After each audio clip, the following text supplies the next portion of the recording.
Hello guys, இது உங்களோட explainer பண்ண என்ன பார்க்க போறோம்னா எவன்லி மார்ஷல் கார்டுங்கிற மனோல எபிசோட் 7 தான் பார்க்க போறோம். வாங்க வீடியோக்குள்ள போலாம். எபிசோட் ஸ்டார்டிங்லேயே உன் ஆப்போனண்ட் யாருன்னு தெரியுமா? அவன் பேர் தான் நாங்கோன் சிங். அவனை நான் கடைசியாக பார்க்கும்போது ரொம்ப ஸ்ட்ராங்கா இருந்தான். அவன் கூட நீ சண்டை போடுறது ஒரு புலி அதோட குகையில போய் சண்டை போடுறதுக்கு சமம். அதுக்கு ஹீரோவும் நீங்க ஏன் சிரிக்கிறீங்க? நாங்க உங்களை பார்த்து சிரிப்போன்னு பயப்படுறீங்களா? அதுக்கு அவர்ந்துகிட்டு நீ ஒரு மார்ஷல் கார்டில் ஒரு பாட்டுங்கிறதுனால உனக்கு கொஞ்சம் தில்லு இருக்குதான். சரி, நீ சொன்னதை நான் ஏத்துக்கிறேன். அந்த நேரத்தில் ஹீரோ அவங்க அப்பாவும் யோங்கும் நிறுத்தி இதை அவன் சொல்றதை ஏன் நீ சீரியஸா எடுத்துக்கிற? எல்லாத்துக்கும் நான் தான் பொறுப்பேற்றுக்கிறேன், நான் ஏற்கனவே சொன்னல. அதுக்கு அவனும் ஃபேமிலி ஹெட், இந்த இடம் ஒன்றும் நம்ம நார்மலா பேசுற இடம் ஒன்றும் இல்லை, எல்டர் சந்திச்சு பேசுற இடம். இந்த இடத்துல பேசுற ஒவ்வொரு வார்த்தைக்கும் அதுக்கேற்ற இடம் இருக்கு. ஆனா எல்டர்ஸ், நீங்க என்ன நினைக்கிறீங்க? மூர்க்கல் கிளானை சேர்ந்த சன் இப்படி ஒரு டியூவலுக்கு அக்செப்ட் பண்ண சொல்றான், அதை பத்தி நீங்க என்ன நினைக்கிறீங்க? இது தப்பு இல்ல, அவனோட ஆப்னண்ட்டுக்கு ஒரு மேட்சாவே இருக்க மாட்டான். ஆனா அவன் சொன்ன வார்த்தைக்குன்னு ஒரு மதிப்பு இருக்குல்ல. இதுக்கெல்லாம் ஒரே முடிவு இந்த டியூவல் அக்செப்ட் பண்றதான். அந்த நேரத்துல ஹீரோ அவங்க அப்பாவும் நீங்களா ரொம்ப டூ மச்சா பண்றீங்க, அவன் பாடி என்ன கண்டிஷன்ல இருக்குன்னு உங்களுக்கு எல்லாம் தெரியும்ல. அந்த நேரத்துல இவனும் சரி, இதை இன்னைக்கு முடிவு பண்ணியாச்சு, நாளைக்கு காலையிலேயே என் பையனுக்கும் ஹீரோவுக்கும் சண்டை நடக்கும். அதுக்கு ஹீரோவும் இந்த வார்த்தை நீங்க மறுபடியும் எடுத்துக்க மாட்டீங்கல்ல, நான் மட்டும் இந்த போட்டியில ஜெயிச்சனா நீங்க இந்த குடும்ப பிரச்சனை இல்லை, நீங்க தலையிடக்கூடாது, அதை நான் ஏத்துக்கிறேன். ஆனா நீ தோத்துட்டனா உனக்கு என்ன நடக்கும்னு எனக்கு தெரியாது. அதே தான் ஃபேமிலி எடுக்கும் நடக்கும். அந்த சீன் அதோட கட் பண்ணி ஹீரோ அவங்க அப்பாவும் நடந்து போறதா காட்டுறாங்க. அந்த நேரத்துல அவங்க அப்பாவும் எவன் டெர்த் காட்ஸ், எனக்கு மட்டும் ஏன் இப்படி சோதனை கொடுக்குறீங்க? டேய், இப்போ நீ என்ன பண்ணிருக்கன்னு உனக்கு தெரியுமாடா? தெரியுமே. இப்ப நடக்கிற பிரச்சனைக்கு தீர்வு சண்டை மட்டும்தான். அவன் உடம்பு இப்ப நல்லான மாதிரி இருக்கு, ஆனா அவன் முட்டாளான மாதிரி தெரியுது. அந்த நேரத்துல ஒரு சத்தம், என்ன சத்தம்னு பார்த்தா ஹீரோ வயிற்றுல தான் வந்திருக்கு. ஹீரோ எனக்கு பசிக்குது அப்படிங்கிறான். அந்த சீன் அதோட கட் பண்ணி ஹீரோ கேரக்டர் தான் கட்டிட்டு இருக்காங்க. ஹீரோ அவளை பார்த்து இன்னும் உனக்கு ஏதாவது வேணுமா, ஏன் என்ன அப்படி பாக்குற? இல்ல, நீங்க எந்த மாதிரி ஆளுன்னு நான் யோசிச்சுட்டு இருந்தேன். நீ நான் அந்த சண்டையை பத்தி சொல்றியா? இப்பதான் உங்க பாடியே சரியாச்சு, அதுக்குள்ள போய் இப்படி ஒரு ஆபத்துல மாட்டிக்கிட்டீங்களே, உங்களுக்குன்னு இப்ப சாவணும்னு ஆசையா இருக்கா? என்ன நீ சொல்ற? நீ சொல்றத பார்த்தா நான் சாவ போற மாதிரியே சொல்ற. சரி, நீங்க யோசிக்கிறதெல்லாம் இயல்பானதுதான், அதை விடுங்க. நீங்க பண்றது லேட்டு எப்படி பின்னாடி வரதுன்னு எப்படி நீங்க யோசிச்சுட்டு இருக்கீங்க? தேவையில்லாதான் பத்தி யோசிக்காத, முதல்ல நீங்க எலிக்சர் இப்ப கூட. அதுக்கு அவளும் நீங்க ஏற்கனவே ஒன்று சாப்பிட்டுட்டீங்க, அடுத்தது இன்னொரு வாரம் கழிச்சு தான் தருவேன். சும்மா பேசாம அதை என்கிட்ட கொடு. இந்த டியூவலுக்கு தான் முக்கியமாக எலிக்சர் தேவை, வேற எதுக்கு தேவை? அதை இப்போ கூட நான் இப்போ சாப்பிட்றேன். நீ என்ன நினச்சிட்டு இருக்க? நான் அவனை தோக்கடிச்சதுக்கு அப்புறம் தரியா இல்லை இப்போ தரியா? இல்லை, நீங்கள் இதை நாளைக்கு சாப்பிடுங்க, நாளைக்கு சாப்பிட்றது தான் உங்களுக்கு கரெக்டாக இருக்கணும்னு எனக்கு தோணுது. அந்த நேரத்தில் ஹீரோ அவங்க அப்பா ஹீரோ அண்ணனை பார்த்து இப்போதைக்கு என்கிட்ட கேட்க உன்ட்டு ஏதாவது இருக்கா? இது ஒன்றும் நார்மல் சண்டை மாரி தெரியல, இந்த சண்டை மூலயமா யாராவது சாவ கூட வாய்ப்பு இருக்கு, அதை பத்தி நீ என்ன நினைக்கிற? எனக்கு தெரிஞ்சு இது மூலயமா ஹீரோ தான் ரொம்ப அடிப்படுவான்னு நினைக்கிறேன். அந்த நேரத்தில் ஹீரோ ஆப்னண்ட்டும் அது கண்டிப்பா நடக்காது, எங்க காட்ஸை நாங்க கீழே அடக்க மாட்டோம். ஒரு முயலை புலி பிடிக்கிற மாதிரி, அதாவது ஒரு முயலை புலி பிடிக்கும் போது அதோட உச்சத்துல இருக்கும்.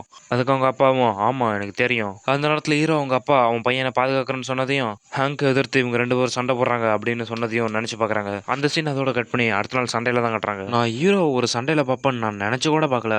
இந்த சண்டை ஆரம்பிச்சதான் ரிசல்ட் என்னன்னு தெரிஞ்சு போச்சு. எனக்கு தெரிஞ்சு இது சீக்கிரமா முடிஞ்சிடும் நினைக்கிறேன். இந்த சண்டைக்கு காட்டின பெட் இந்த உலகத்துல எவனும் கட்டியிருக்க மாட்டான். ஹீரோ கிட்ட அவனும் நீனே ஃபர்ஸ்ட் அட்டாக் பண்ணிக்க, உன் பெஸ்ட் அட்டாக் கொடுத்து அட்டாக் பண்ணு, உனக்கு நம்பிக்கை அதிகம் தான். சரி, நீ சொன்னபடியே நான் செய்றேன். அந்த நேரத்தில் ஹீரோவுக்கு அணிக்காம ஹீரோ அவங்க அண்ணனை பார்த்து நாங்குன் ரியாக், அடுத்தது நீ தான்டா, அடுத்தது உன் எதிரி நான் தான், இதை நல்லா ஞாபகம் வச்சுக்க. அவன் என்ன இப்படி பார்க்குறான் அப்படின்னு யோசிக்கிற நேரத்தில் ஃபேமிலி இந்த மேட்சை ஸ்டார்ட் பண்ணுறோம் அப்படின்னு மேட்சை ஸ்டார்ட் பண்ணுறாரு. அப்படி சொன்னால் அடுத்த செகண்ட் வாயை பொழந்துட்டு பார்க்குறாரு. இவர் மட்டும் இல்லை, சுற்றி இருந்த எல்லாருமே வாயை பொழந்து பார்க்குறாங்க. என்னன்னு பார்த்தா அவன் வாயை பொழந்து கீழே இருக்கான். ஹீரோ என் கையை வலிக்குதுரா அப்படின்ட்டு கையை சுற்றிட்டு அதை பார்த்த மற்றவங்களும் இப்போ இங்கே என்ன நடந்துச்சு? ஸ்வாட் டைகர் கீழே விழுந்துட்டானா? இப்போ இங்கே என்ன நடந்துச்சுன்னு யாராவது பார்த்தீங்களா? அது ஒரு நொடியில் நடந்ததும் என்னால பார்க்க முடியல அப்படின்னு எல்லாம் கத்துறாங்க. அங்க இருந்த எல்லாரும் நீ அதை பாத்தியா? அதெல்லாம் ஒரு செகண்ட்ல நடந்துருச்சு. அப்போ நிஜமாவே ஒரு மாசத்துல மார்ஷல் ஆர்ட் கத்துக்கிட்டானா? அவன் உண்மையாலேயே மார்ஷல் ஆர்ட் தான் யூஸ் பண்ணானா? ஆனா நான் பார்த்த வரைக்கும் அவன் வெறும் குத்துன மாதிரி தானே தெரிஞ்சது. அவன் லைட்னிங் ஃபிஸ்ட் யூஸ் பண்ணியிருப்பான்னு நினைக்கிறேன். இந்த ஃபேமிலியில இருக்கிற வீக்கான ஹீரோ அந்த ஸ்வாட் டைகரை டிஃபீட் பண்ணி இந்த ஃபேமிலியோட ஸ்ட்ராங்கஸ்ட் மார்ஷல் ஆர்ட்டா மாறிடுவானா? 20 வருஷம் பண்ண வேண்டியதை ஒரு மாசத்துல அவன் கத்துருக்கான். இது தற்செயலா நடக்கலனா ஹீரோ யாரு? இவன் ஒரு மார்ஷல் ஆர்ட் ஜீனியஸா தான் இருக்கணும் அப்படின்னு அவங்க சொல்ற நேரத்துல ஹீரோ என்னடா என் கையை ஃபிக்ஸ் பண்ணி இவ்வளோ கஷ்டமா இருக்கு அப்படின்னு புலம்பிட்டு இருக்கான். அவனும் நடுங்கிக்கிட்டே ஏந்திரிச்சு உனக்கு எவ்வளவு தைரியம், இந்த மேட்ச் ஸ்டார்ட் ஆகணும் சிக்னல் கொடுக்கறதுக்கு முன்னாடியே இவன் வந்து அட்டாக் பண்ணுவ, நீ என்ன முட்டாள் மாரி பேச உன் எதிரி அவன் கத்திய வெளியே எடுத்த உடனே அந்த மேட்ச் ஸ்டார்ட் ஆயிடும். அந்த நேரத்துல ஹீரோ சித்த பண்ணும். நீங்க அதை கேட்டீங்களா? ஹீரோ பாருங்க கோலை மாரி மறைஞ்சிருந்து அட்டாக் பண்ணிருக்கான். நீதி நியாயம் இருக்கிற இடத்த இப்படி ஒரு ட்ரிக்கை யூஸ் பண்ணிருக்கான். இதை பத்தி நீங்க என்ன யோசிக்கிறீங்க? அதுல ஒரு எழுறோம், நான் ஹீரோ பக்கம் தான் நிப்பேன். என்னதான் அவன் மறைஞ்சிருந்து அட்டாக் பண்ணியிருந்தாலும் ஸ்வாட் டைகரே ஒரே அட்டாக்ல வீழ்த்திருக்கான். ஆமா, ஒரு திடீர் தாக்குதலும் ரொம்ப சூப்பரான டெக்னிக் தான். அதை கேட்ட இவனும் ஏன் இந்த கெல்ட்டு போயில இப்ப இப்படி பேசுறானோ? ஜியாங் உன் கார்டை டவுன் பண்ணாத நான் உன்ட்ட எத்தனை தடவை சொல்றது? இந்த நேரத்துல அவனை சீரியஸா எடுத்து அட்டாக் பண்ண. சாரிப்பா, நான் நான் கொஞ்சம் கேர்லெஸ்ஸாக இருந்துட்டேன். அதை கேட்ட மற்ற டிசபிள்ஸும் ஆமாம் எப்படி ஒரு ஸ்வாட் டைகர் இப்படி கீழே விழுந்திருப்பான், எனக்கு தெரிஞ்சு அவன் பிராங்க் தான் பண்ணியிருக்கணும், ஆமாம் அதுதான் உண்மையாக இருக்கணும். அவன் தம்பி கூட ஹீரோ கிட்ட நீ யார் அவன்கிட்ட காட்டுறா அப்படின்னு கத்துறான். சரி இப்போ என்கிட்ட இருக்க எல்லாத்தையும் கொடுத்து நான் அவனை அட்டாக் பண்ணுறேன், இந்தா ஸ்பிரிட் ஸ்வாட் அப்படின்னு அட்டாக் பண்ண ரெடியாக வரான். இதோட எல்லாம் முடிஞ்சுதுடா அப்படின்னு அவன் கத்தியை வெளியே எடுக்கிறான். அந்த நேரத்தில் ஹீரோ வேகமாக அவன் கிட்ட ஓடியாந்து அவன் கத்தியை வெளியே விடாத அளவு பிடிச்சிக்கிறான். அதை பார்த்து அவனும் இவன் எப்படா இதை பண்ணான் அப்படின்னு வாயை புழக்கிறான். அதை பார்த்த மற்றவங்களும் இவன் எப்படி அந்த ஸ்பிரிட் ஸ்வாடே ஸ்டாப் பண்ணான், இங்கே என்னதான் நடக்குது, உனக்கு இனிமே எந்த சான்ஸும் இல்லடா அப்படி ஹீரோ சொன்னதை கேட்டோம் டக்குன்னு பின்னாடி வரான். அடுத்தது டக்குன்னு ஹீரோ அவன் முன்னாடி வந்து அவன் வயிற்றுலேயே ஒரு அடி அடிச்சடிக்கு பறந்து உருண்டுட்டு போய் விழுவுறான். அதை பார்த்து அவன் தம்பியும் நோ இப்படி நடக்கக்கூடாது அப்படின்னு கத்துறான். மற்றவங்க கூட என்னடா மறுபடியும் இதே மாதிரி நடக்குது அப்படின்னு பார்க்குறாங்க. ஹீரோ அவங்க அப்போ அப்படிதான்டா பண்ணுடா அப்படின்னு பார்க்குறாரு. சே என்னோட எல்போ நான் வீக்காக தான் அட்டாக் பண்ணேன், ஆனாலும் என் எல்போ வலிக்குதே, என்ன ஒரு அவமானம், என் வாழை மட்டும் எடுத்தேன்னு வச்சுக்க என் முன்னாடி நிற்கவே மாட்டேன். அதுக்கு ஹீரோவும் வேணா ட்ரை பண்ணி பாறேன், நான் வேணா உன்னை ஒரு தடவை அட்டாக் பண்ண விட்றேன், நீ வேணா அந்த ஸ்பிரிட் ஸ்வாட் அட்டாக்கை யூஸ் பண்ணி பாரு அப்படி ஹீரோ சொன்னதுகிட்ட வெறியாகி உனக்கு என்ன தைரியம் என்ன அப்படி பார்க்க, நீ வேணா பாரு இதை சொன்னதை நினைச்சு நான் உன்னை வருத்தப்பட வைக்கிறேன் அப்படி சொல்லிட்டு இந்த வாங்கிக்கடா அப்படின்னு ஒரு அட்டாக் பண்றான்.